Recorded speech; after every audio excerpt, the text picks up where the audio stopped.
Hello, everyone. Welcome to Outside Food and Drink. I'm Jean. I'm Victoria. Today, 2009's My Bloody Valentine 3D. Directed by Patrick Lussier, who we know from such gems as Dracula 2000 and Prophecy 3.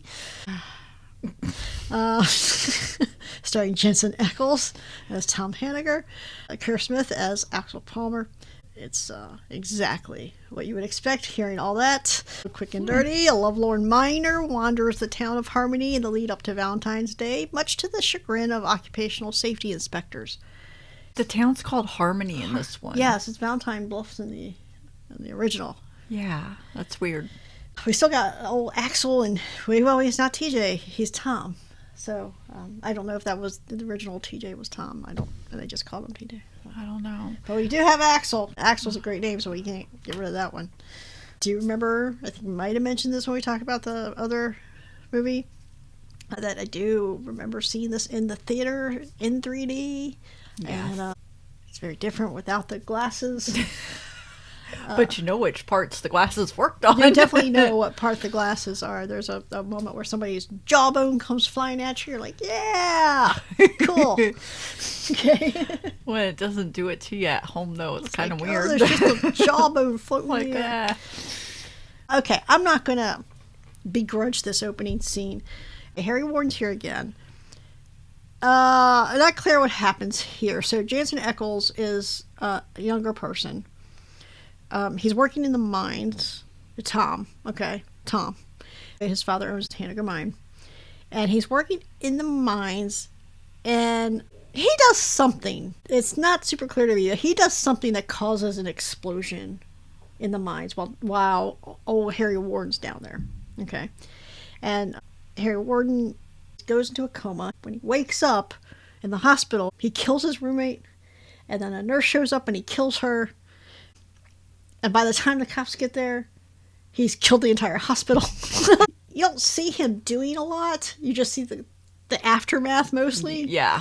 But just the sheer aftermath. What came first, this or Halloween 2? Because they have this very similar hospital opening, Halloween 2, where Michael Myers just goes ham in the hospital and kills the whole hospital. So I didn't think about that, but it's like the scene is so much alike. Yeah. And I think Halloween 2 came... It was right at the same time, wasn't it? It's just... of all the scenes to throw in as your first scene, to just be done twice for like 6 months after another, Yeah, that was crazy. Yeah, but it is a wild opening. I mean, wow, he just fucking killed everybody. He just didn't Is there anything left? I mean, town's called Harmony. He kills everybody. Done. He does leave a Valentine's Day candy box. Says Happy fucking Valentine's Day, which was very thoughtful of him. So thoughtful. I'll never look at a heart-shaped candy box the same way. Yeah. We do cut to Axel at a party. Kerr Smith is, 40 here playing an 18-year-old? So it's fine. I mean, Jensen Ackles, same thing. Although, in fairness, Jensen Ackles, I don't know if you've seen him. Kerr Smith has finally aged. Yeah. But I don't know, Jensen Ackles, if you've seen him recently, he has not aged. He's got the fountain of youth on his side, and he needs to give up the goods. Yeah, it's wild. But he's still clearly not 16 here yet, playing 16. But anyway, they're having a party in the mines, the tunnel going down into the mines. Harry shows up. He's pissed, and he comes back, and he's killing everybody. It's like by the time our main group here is Axel and Sarah, the girl that Axel and Tom are fighting over, There's some jealousy there, but Sarah is with Tom at this point, and there's already bodies everywhere. We don't see anything. It's just once our core group becomes aware that anything's going wrong, there's already 100 dead people, and they're just lining the tunnels of the mines, and they're trying to get out, and Axel kind of saves Sarah. This whole sequence here, so they're kind of hiding behind this wall, but it seems like you could see them if you're just coming down the tunnel, but Harry somehow does not see them. But there's this other guy that just kind of face plants into this beam, and that's it for him. And then there's this other girl. This one I felt so bad about, because Harry just takes this shovel and he just basically cuts her head in half. Yeah. The top of her head just goes sliding off this shovel. Yeah. Great scenes. It's a good scene. Our trio here of Tom, Axel, Sarah, they get out of the mines. Or Axel gets Sarah into this pickup truck, but there's a flying axe. Harry just tosses his axe, and this was a 3D moment. The pickaxe coming through the windshield, but doesn't get them. They're safe. But here's the thing. This is a thing that I think goes unaddressed throughout this movie. So my main problem with the first movie was, like, I understand we had to have this Axel, Sarah, TJ dynamic, but I felt like they belabored the point. It was just too much. They did that way worse here. Yeah. It was way worse here. And for all the time they spend on this love triangle, nobody ever acknowledges at any point throughout the movie that they abandoned Tom. I noticed that, but I figured, you know. They just left him. Harry Warden was after them, but they were just like, bye. This random girl that nobody knew got her head cut off to help them. And then nobody's helping Tom. Well, Tom doubled back the wrong way, I guess. Tom did double back the wrong way, and Harry was about to get his revenge, but the cops showed up, and just in time, and they splatter Harry all over Tom's face. But Harry, in the grand tradition of this movie, is not staying down. He appears to run away. Yes. 10 years later, Harmony, this little town, there's 100 people in this town again. They all work in the mines, but it's the murder capital of the world, or of America. I'm like, how is that even possible? Say, Harry Warden killed 30 people 10 years ago. Okay, if we're obviously, more people get murdered in a large city in a couple months. Chicago. I mean, LA. Yeah. I mean, anywhere with any substantial population, more people get murdered in a couple months than 30. So they're not doing it by raw numbers. No. If they're doing it by per capita, and in 10 years, that 30 people he killed is still making them the murder capital of America. Something's wrong. They had 60 people in the town. That's the only thing I can think of. Yeah. It's wild. Anyway, so Axel is the sheriff now. Yes. And he's married to Sarah. Oh, because Tom went missing. Well, Tom kind of went missing. We'll find out where Tom was. But anyway, they're married now, but Axel is fucking one of Sarah's employees because Sarah runs a grocery store, and she has an employee named Megan, and Axel is fucking Megan in some shitty old cabin. Which we find out is his dad's. His dad's old house, which it looks like a cabin in the middle of the woods that somebody abandoned. But yes. But she's pregnant. Doom, doom, doom. Dum, dum, dum. She tells him after they fucked again. After they fuck again. Well, he can't get her any more pregnant, so. Yeah, I mean, you know. Pregnant's pregnant. Yeah. And she gives him a box. Aww. I bet that brought up some bad memories for. Jeez. Anyway. Meantime, we see Tom pulling up into the old mining shaft where all the tragedy happened. He just kind of pulls up in the middle of the road. He doesn't make any attempt to park logically or anything. He just pulls up in the middle of the road and gets out and looks at it meaningfully. We're like, oh, okay, what's happening here? We find out that his father has since passed. Yes. And he has made the decision to sell the mine, which everybody throughout the movie will give him grief for. I'm like, why? I mean, come on. That's the only thing giving the townspeople any kind of money. Well, I guess they're all about to lose their job. That's why they're mad. Guess you're going to have to move. I mean, you know what? If you really want this guy to keep the mine and keep everybody employed, I guess you better start being nice to him and give him his girlfriend back. Okay. Y'all could have seen this day coming. His father wasn't going to live forever. You knew he was going to be the owner one day, but you still left him there to get chopped up by Harry Ford. No, I'm sorry. So Tom is staying at a shitty hotel.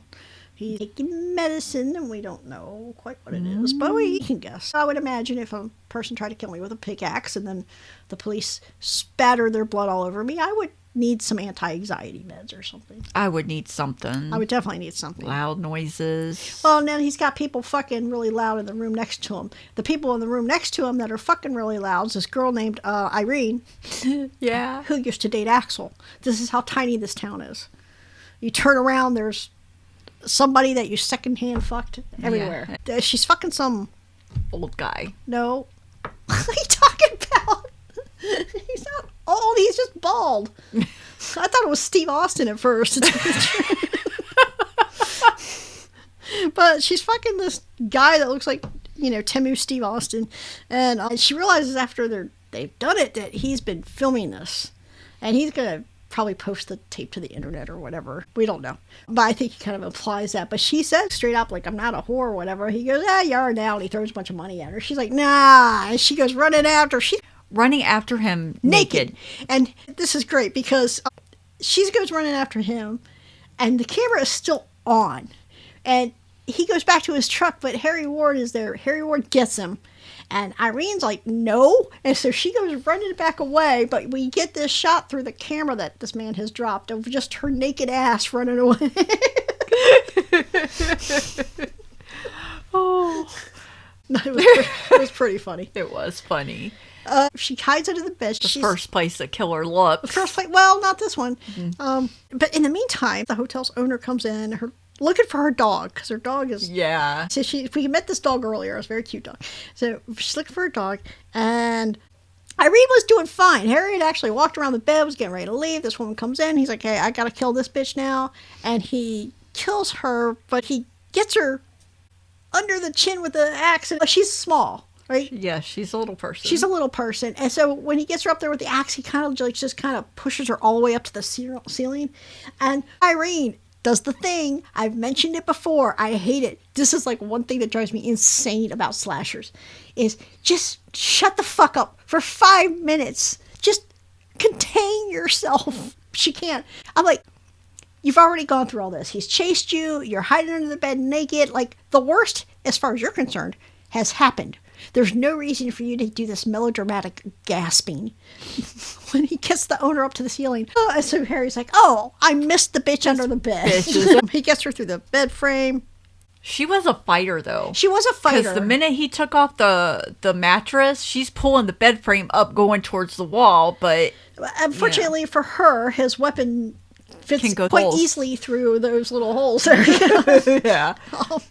I don't understand how her blood went the way it went after this, but yeah, that was kind of weird. He killed her, and then we just saw a random wall with blood everywhere. It didn't make any sense, but it doesn't. Sheriff Axel's on the case.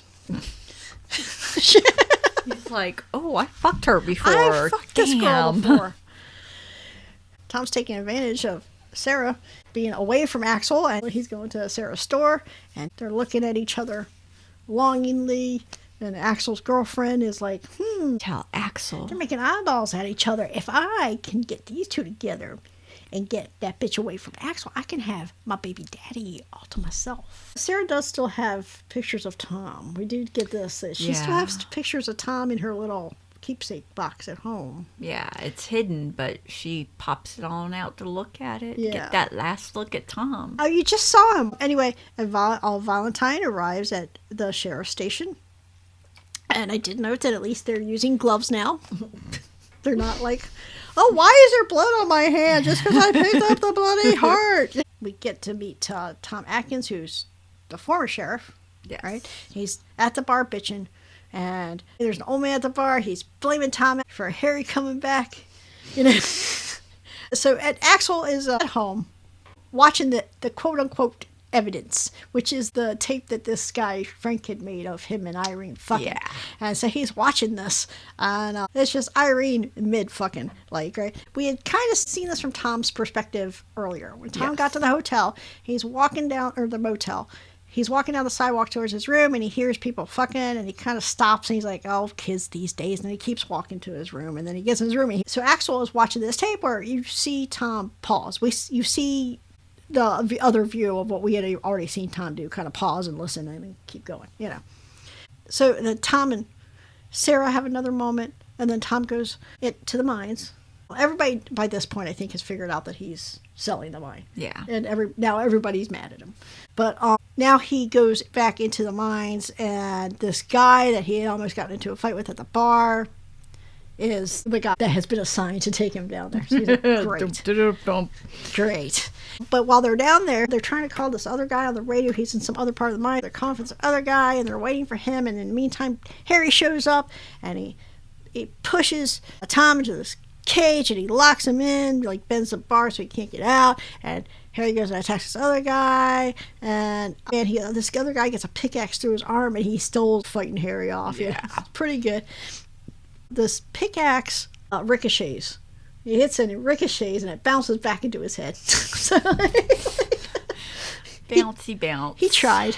Yeah, he tried, but the pickaxe was smarter than him. So Tom is in the cage when everybody gets hurt, and everybody wants to blame him anyway. And he's like, I was in the cage. What are you talking about? I can't get out now. So Tom's at the hospital.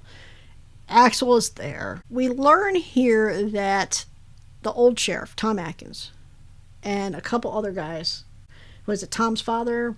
I think so. And some other guy at the mines that worked, like another big muckety muck that worked at the mines or whatever.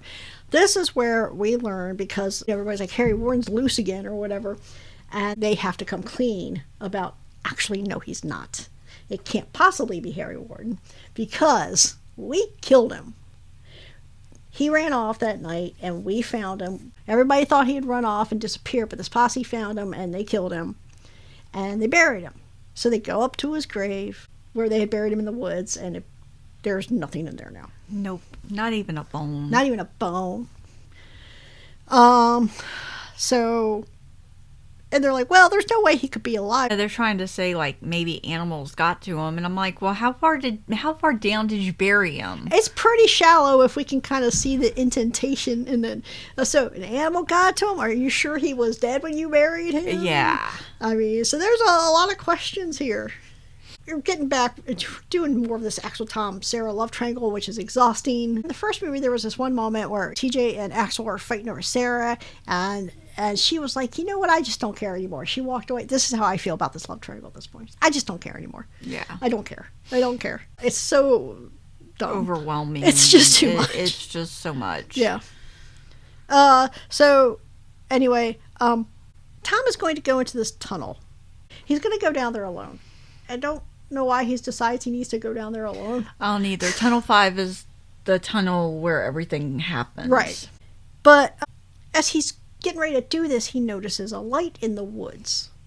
And he's like, maybe I should go see what's going on. Check it out. This guy, Ben, this was the other muckety muck at the mine that helped supposedly kill Harry Warden. Yes.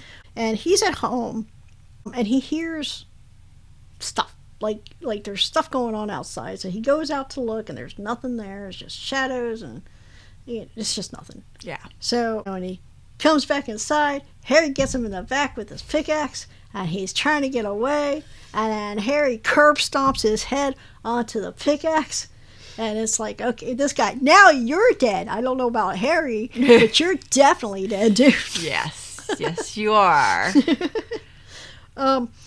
More drama at the sheriff's station. They have found Ben's body at Harry's supposed grave. So they're like, okay, is Harry alive? Is he wandering the woods? Is he sending us a message? What's going on? Now this is where Megan starts doing her work, man. So she comes in. She's like, Sarah, how did you get with Axel if you started out with Tom? Nosy. Yes, I'm like, they're at this grocery store. There's two people alone, this big grocery store. Yeah, I think it was like her parents' grocery store. Yeah. She took it over. Yeah. But you only have two people closing. I know, I thought that was weird too. And she starts out sowing her little seeds of doubt there about Axel and all that. And next thing you know, Harry Warden is at the end of the cookie aisle. He needed some Chips Ahoy. Oreos. I have a question. So the lights go out. Lights go out in this grocery store. Yeah. Not all of them. There's still like some lights on. So Harry obviously caused the power to go out. But he forgot about the generator, I guess. So there's still lights on. Why is there so much goddamn noise just because the lights go out? I don't know. I wondered that too. I mean, the generator's still running. You're going to hear the generator. I mean, the backup lights are going to come on, but they shouldn't really make any kind of a... It sounds like a fucking car crash when the lights go out. I was like, this is not like some major warehouse or something. It's still a full grocery store, but it's not a huge one. Yeah. Why is there so much noise? I don't understand. Anyway. Maybe Harry tipped something over? Maybe. I don't know. Harry seems to have his act together, though. Oh. Anyway, Megan goes screaming her way back to the office. We have a very close call with a pickaxe through a very cheap door. Very cheap door. Jeez, they might as well just had a piece of paper. Yeah. I don't understand. Or they're going to try to get out the window. Please explain this lock situation to me. This doesn't make any sense to me at all. I understand why you would want, if you have a window or if you have an office where the manager would work in the back of a store like that, and it happens to have a window, you would definitely want to have a cage over the window because presumably people would be dealing with money and confidential things or whatever back there. So I get all that. I don't get then why the lock would be on the outside of the window. I didn't get it either. I was like, why? I mean, the bars were one thing. I was like, why are there... Okay, bars. Keep them out. But why do you lock that? So I would think, like, if you have something like that, it's probably some sort of a fire safety requirement that you have to be able to get out that window still. So you'd have to be able to unlock it or whatever. Yes. I get all that. But if you're going to have the lock on the outside of the bars, why even have the bars? Yeah, because people can break that lock and still get into your office. Yeah. So you're not doing it to keep people out of the office. My thought process was when they solder that onto the sides of the window, like they do at like psych wards and stuff when they put up the bar. No, the fire inspectors are still going to say, no, you can't do this because now you have welded shut a fire escape route. You can't do that. You know. But still, the lock on the outside's not smart. That doesn't make any sense either. Yeah. It's got to be a... This is Black Christmas where she locked the door from the outside and then shut it. Yeah. I don't understand.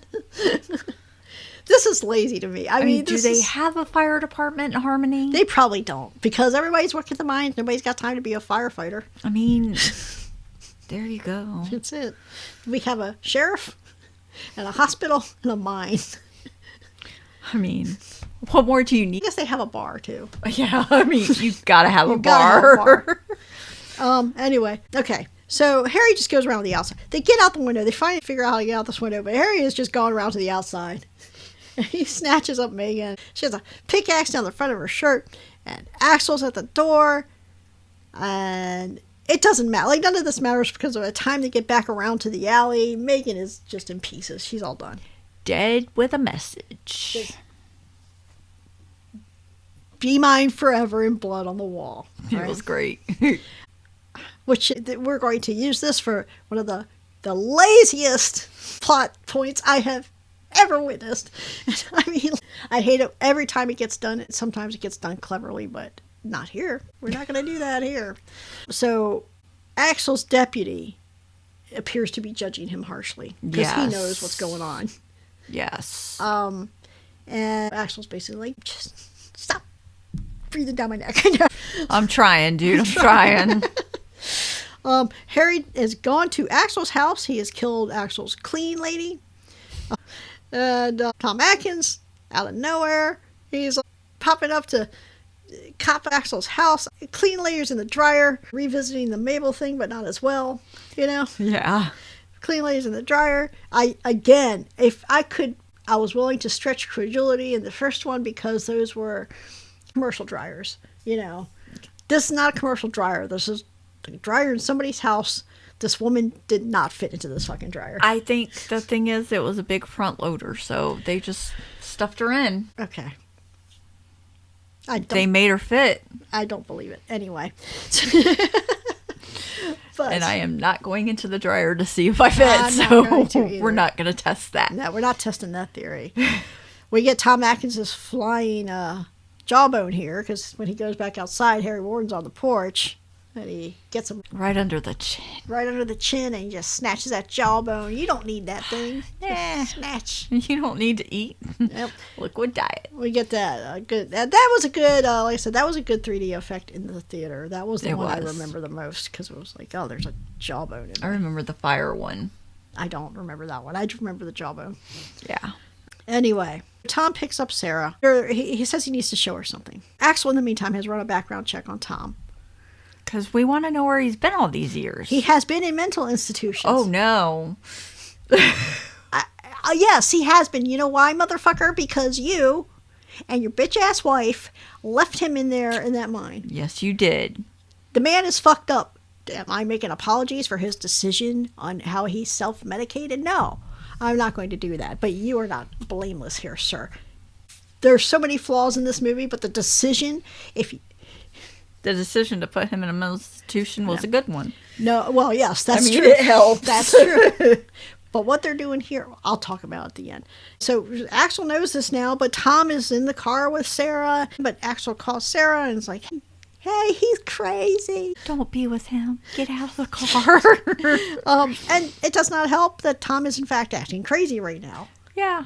But he's also telling her that Axel's been doing stuff behind her back that she doesn't know about, and he's dangerous. Yes. So you got the two guys going at each other yet again. Yes. And being stupid yet again. But this Sarah is not like the other Sarah who's just like, fuck them both. I'm going home. Nope. She takes the steering wheel and she steers the car, and she basically barely misses getting them impaled on a tree limb. Yeah. So she gets on the phone with Axel, and Axel's like, go up to my dad's old place and hide, and I'll get there. And we're just still doing flip phones in this movie. I need to do a study of the way flip phones worked in back then, because in movies, the way people treated them. He shuts this phone very angrily. Yeah. Very aggressive with the shutting of the phone. I feel like if we'd done that with our flip phones, they would have broken. I had a Motorola Razr, which was basically a tank. But yeah, he was very aggressive with this. And there's a lot of people closing their phones with their chins and stuff. And I know that this was a thing that we did, but it just feels like, I noticed in The Mouth of Madness when Styles was always playing with her glasses, and she would always opening them with her mouth and then closing them by pressing them against her shirt or her chin or whatever. And it felt like such a 1990s thing. Like, people were always wearing these big glasses that they were opening and closing with body parts. Yeah. Like, that's like the 2000s answer to the big glasses of the 90s, is people just closing their flip phones in strange ways. Yeah. Yeah. But anyway, Axel closes his phone aggressively.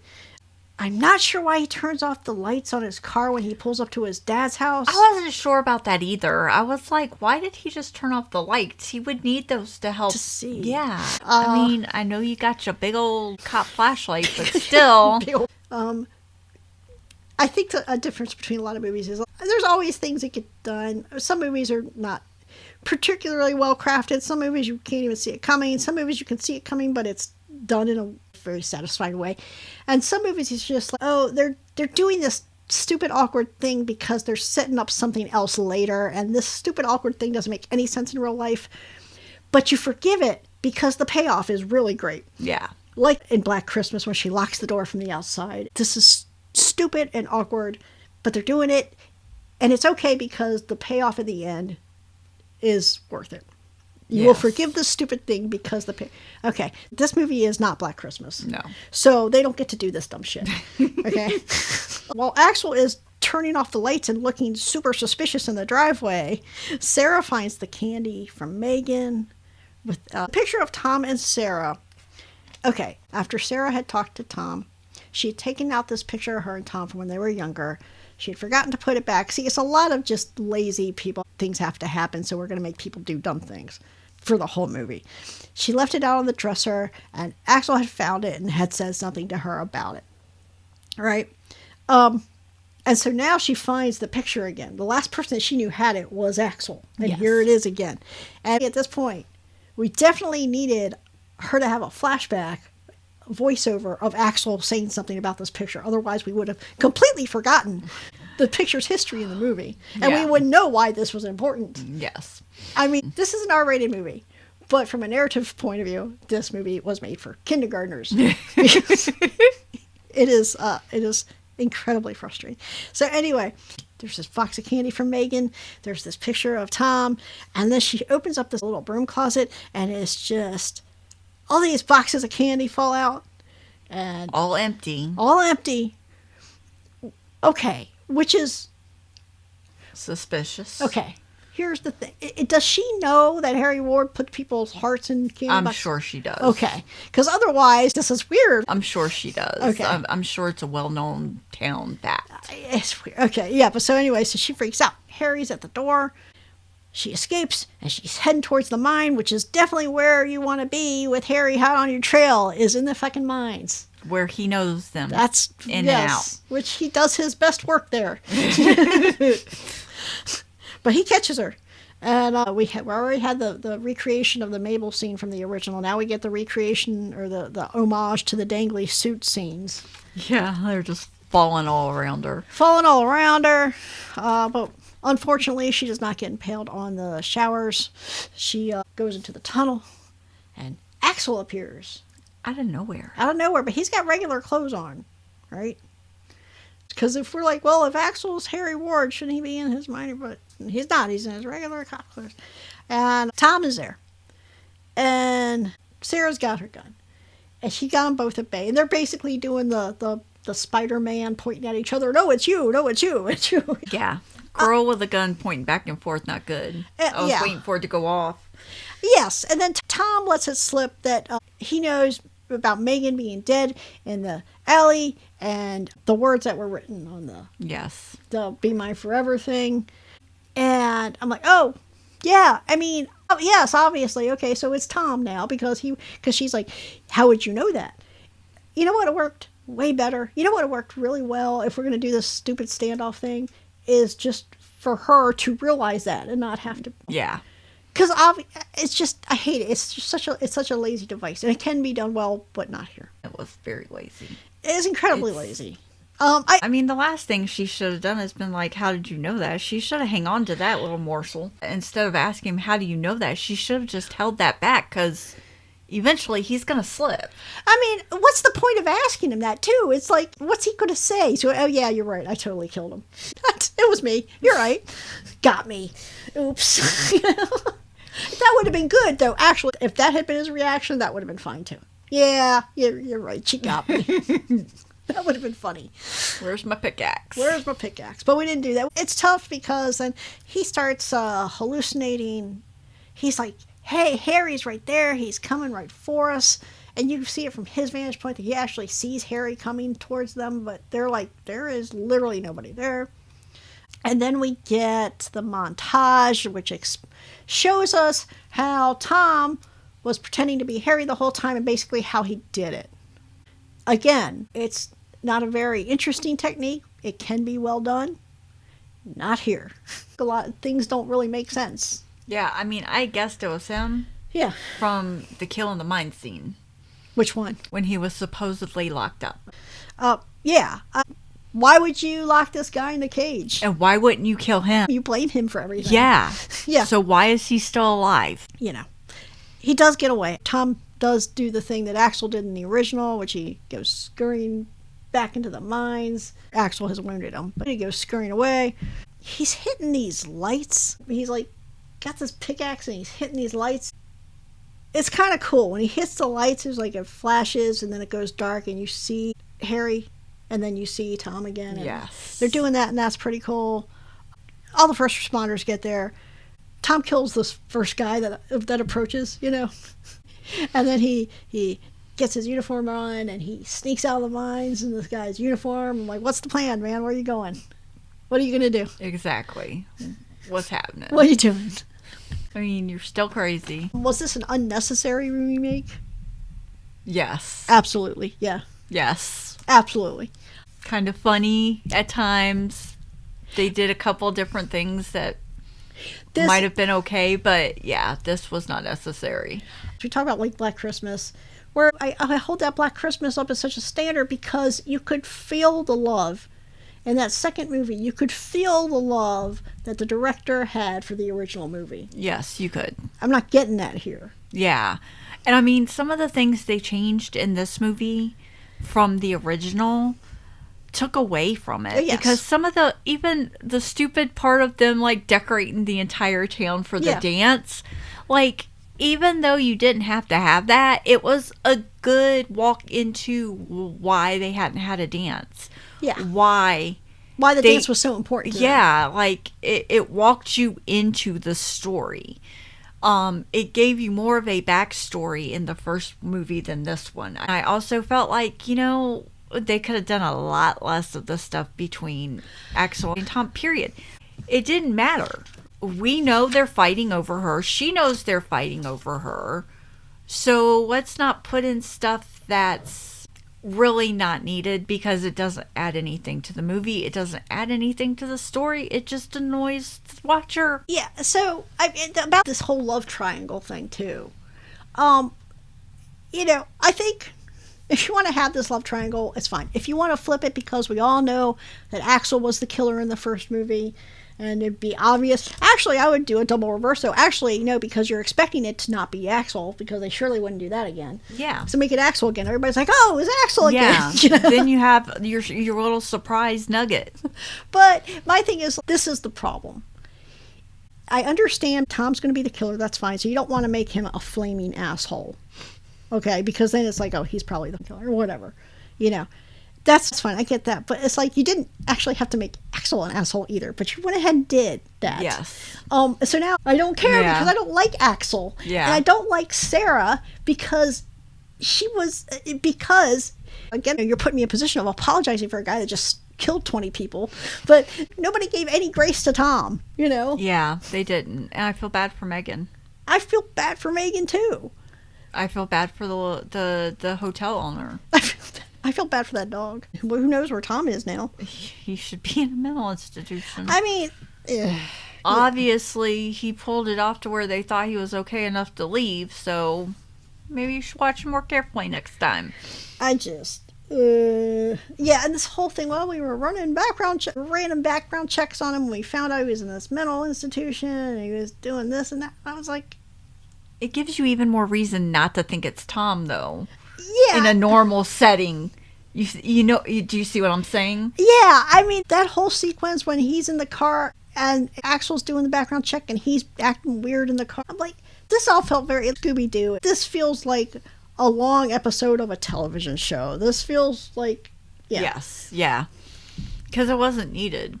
You say Scooby-Doo, it makes me think the bar guy is like the old person. I mean, because we were talking about like the bartender in the first one. Yes, he felt like the old Scooby-Doo guy. I don't even mean it that way. I mean like it wasn't for those kids. It wasn't for those kids, and you know.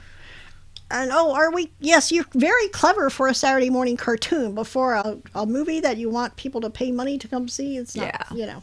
Yeah, I mean, that was the only time I didn't think maybe it was Tom, was when they were like, oh, he just got out of mental institution. I'm like, oh, they're trying to throw me now. Yeah, it was so many lazy tricks of misdirection. It was...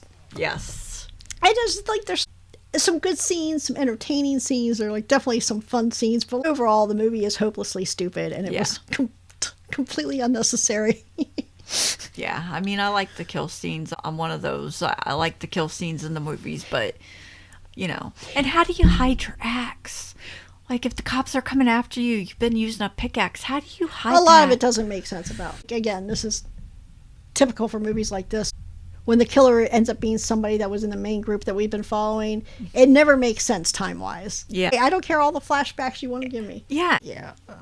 The timing was very off for a lot of stuff. The timing's off. He just pops up after a kill, too, and I'm like, how did he get undressed so quickly? Yeah, a lot of this felt like somebody's telling themselves a story, and they say, and then this, and then what happens, you know, and then he takes the axe and he shoves it up the guy's jawbone, and then we find out that his boyfriend was crazy the whole time, and then he finds the candy boxes, and then, I mean, that's what it fucking felt like. Like, none of it. Yeah. He did a good job of trying to frame Axel. I don't know if he even tried to frame him. I don't think he did try to frame him. But, like, all the candy boxes, so how did they all get there if it wasn't Axel? Was he using the cabin in the meantime? Like none of it makes sense. None of it makes sense. It's all just shit. There's a lot of questions. There's, like I said, there's some good scenes, but it's just... the story itself doesn't make any sense. Here's the thing about this movie. If this movie was not called My Bloody Valentine, if it did not have that association with that original 1981 movie, I would have seen this movie. I guarantee you I never would have thought about it again. Yeah. You know? Yeah. It would have been one of those watch them once. Yeah. Out of the mind. And then 10 years later, you'll be watching it. You're like, oh, I've seen this, I think. Yeah. Exactly. And I guess maybe somebody somewhere in the world has watched the original My Bloody Valentine. They're like, oh, it's just another one of those horny kids getting murdered movies. I'm like, yes, it is another one of those horny kids getting murdered movies, but it's a great one. Yeah, it is.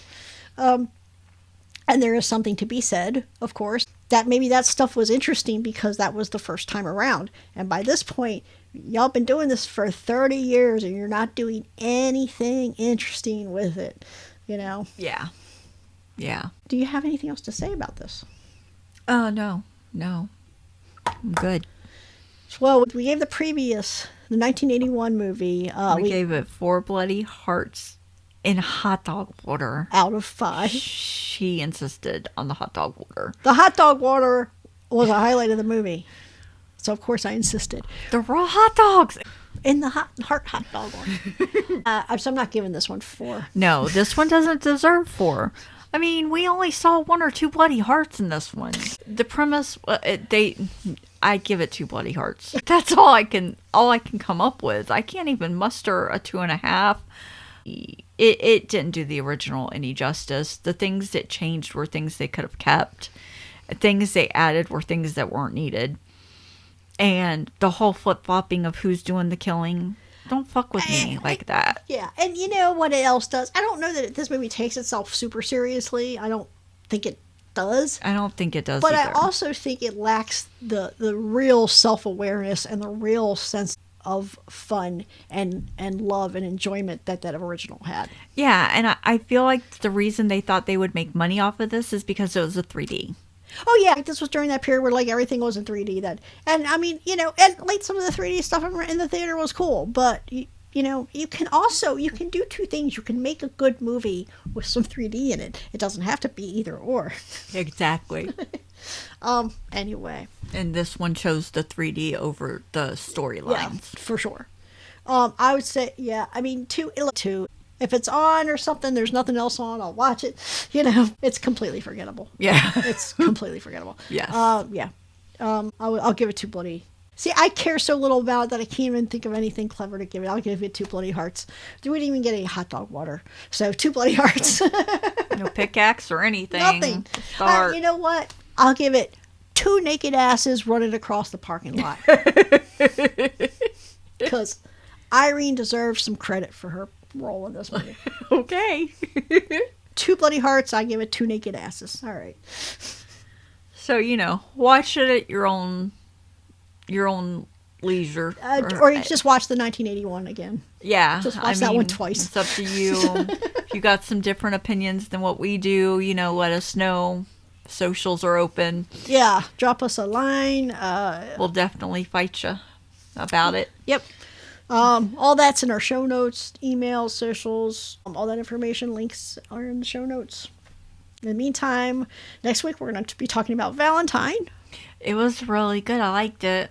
We definitely enjoyed a bit more than this movie. Yes. And then the week after that, we're going to be ending February with When Harry Met Sally, because from there we're going to go slide into March, which is going to be Rob Reiner month. Yes. And Tribute. we will have a list of the movies that we're going to be doing up on the website shortly in a couple days. And we'd love for you to check that out with us. And in the meantime, like I said, let us know what you think. Yep. I'll say. So we'll see you next week. Later. Later.